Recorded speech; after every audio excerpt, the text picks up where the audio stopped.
Hello and Assalamualaikum warahmatullahi wabarakatuh. My name is Teacher Aki, and as for today, I would like to introduce a new knowledge about subtracting.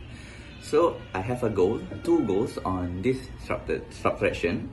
The first one is able to understanding about the concept of subtracting, and the second one is the students or the children able to make a simple subtraction. Alright, next, we're gonna teach on how to make a subtraction.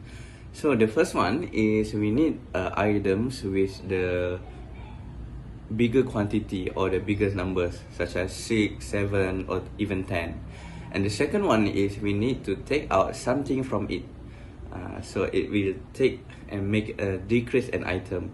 And the last one is we need to find out how many more left. Alright, so here I prepare that how visual can be more understandable on subtracting. So now, I will demonstrate to you on how to subtracting from what we recall as earlier. That the first one is we need a larger quantity or numbers. So as you can see here that I have 6 pieces of pizzas.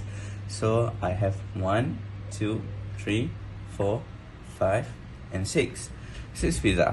So number 2 that as we recall together is we need to take something from this pizza. So let's say that I eat 3 slices of pizza. I eat 1, I eat 2, and I eat 3. So I already eat all the 3 pizza. So the last one is we need to count how many left. So I already ate 3 pizzas. So what now on the table is I have 1, 2, and 3 slices left. So that's conclude on how subtraction can be done. So right now I have 3 pizza left. So that is how subtraction can be done, and to be a simple way.